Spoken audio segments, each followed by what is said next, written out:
Hi, good morning. Welcome to the Maverickstar Observatory. Guys, as always, big thanks to those few that support us. Without you guys, we wouldn't have this observatory, we wouldn't have the website, and of course we would not have the YouTube channel either. And we have all three of those today. We have equipment around the world. We have the TriMag here in the UK, we've got magnetometers in the United States, magnetometers in Australia, and soon magnetometers on the African continent. And you know guys, there isn't another channel on YouTube or another website that covers this topic in the same manner as what we do. That makes us probably the biggest nerds on the magnetic pole shift, and I don't mind that. Let's face it, everybody else talks about it, we talk about it also, but we also are more proactive. You know, we've got magnetometers out there and we're collecting data on this subject, and that's what separates us from everybody else on this matter. We are all lucky in some respects. I'm lucky to have the subscribers and, you know, the people, you know, chipping in here and there, you know, little bits of money which mount up, you know guys, that's mounted up to the point of we haven't been able to get these magnetometers built, you know, the magnetosphere built, the TriMag system built. And I suppose you guys are lucky as well. One of the things I was talking about, Andy, is, you know, how we do separate ourselves from other people, in the fact that, you know, there isn't many people that can pull off you know, building equipment like we can. You know, if you look at how NASA go about it, they first of all have a team that come up with the idea. They have designers, developers, programmers, scientists. They have a collection of people. Can you imagine how much it costs to pay the salaries of all these people? And then you get guys like me and Andy, you know, good all-rounders. You know, we can do it on our own. You know, it's not the best way of doing things. Trust me, it is always easier when you have more people, you know, to share the work task. And when you take on a project like I did a few years ago, building the magnetometers, it wasn't easy. You know, I did what everyone else of you guys probably would do, and that is go out and approach a few companies and ask them if they could build you these prototypes. And you quickly realise that building prototypes is not a cheap thing to do, and it's also time consuming. Andy's built projects for companies where they were quoted £250,000 and given a time frame of probably 12 months to develop it, and it'd involve a team of about 7 people to put it together. And this wasn't for anything, you know, massive. This was just a few electronic components put together, programmed, and, you know, delivered in a prototype form. Prototyping is an expensive game, guys. You can easily pour millions of pounds into prototyping, and, you know, if you go, like, you know, like I say, to these mainstream organisations and ask them how much the projects cost, you'll see that they do spiral out of control into the millions of pounds. You know, we've managed to put this all together in a reasonable format. It's doing exactly what it was intended to do for, you know, a very, very small amount of money. So, you know guys, we are all very lucky to have this, and we're collecting data on a subject where, you know, it is limited.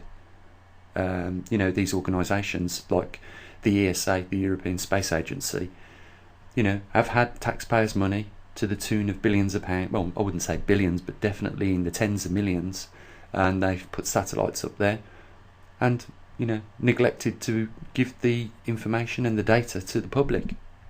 We do something quite the opposite.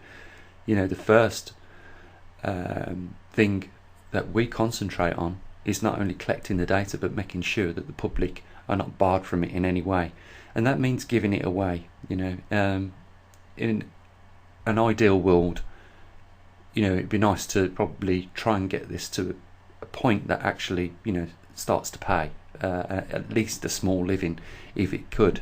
That would be ideal for me. It'd allow me more time to do this, invest more of my time into it, and to add to our observatory more magnetometers.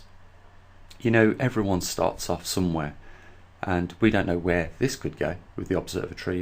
We don't know what we could be doing in the future. We could have our own laboratory somewhere, building our own satellites. You just don't know. I think it was Bill Gates that started from a shed with his first computer. You know, everyone has a beginning at some point, and it's very you know, moderate at that point, and I think that's where we are.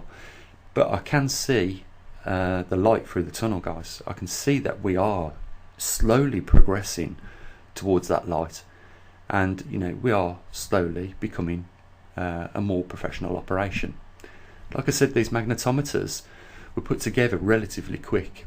They are prototypes, but they do collect magnetic data and they are designed you know, and placed with the hope that they will show us the progression of these high intensity regions over the southern and northern hemisphere, covering all 4 of those magnetic poles eventually.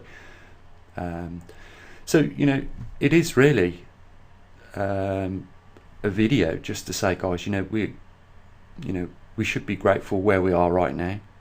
You know, we've got 2 more magnetometers that we need to put out. Someone said to me that they was in Hong Kong. If they can get back in touch with me or read their comment, they'll see that I've left my name and asked them to contact me on Skype, and you know, we'll have a little chat, and perhaps I'll get one of those magnetometers out to you.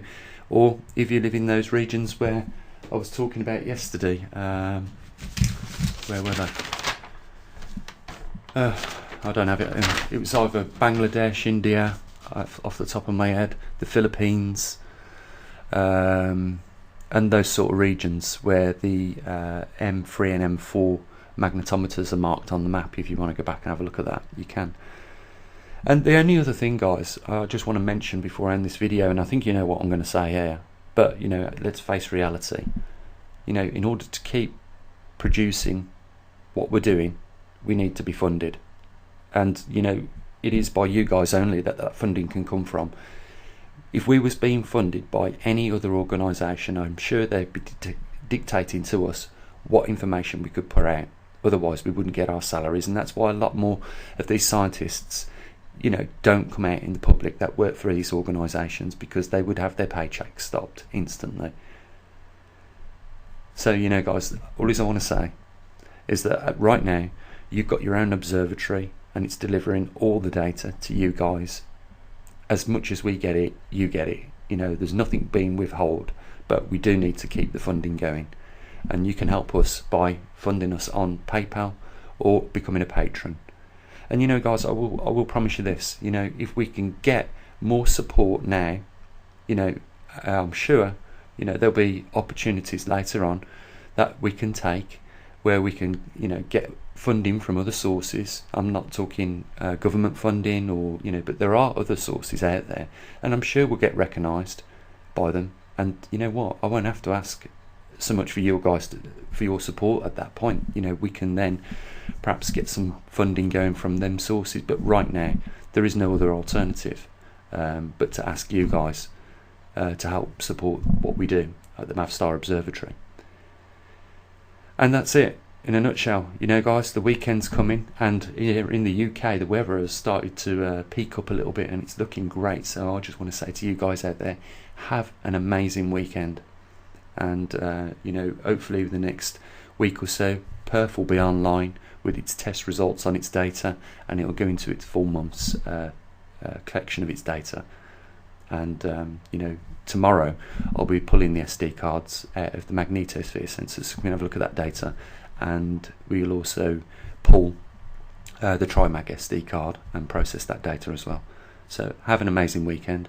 I'll say what I usually do. Bye for now.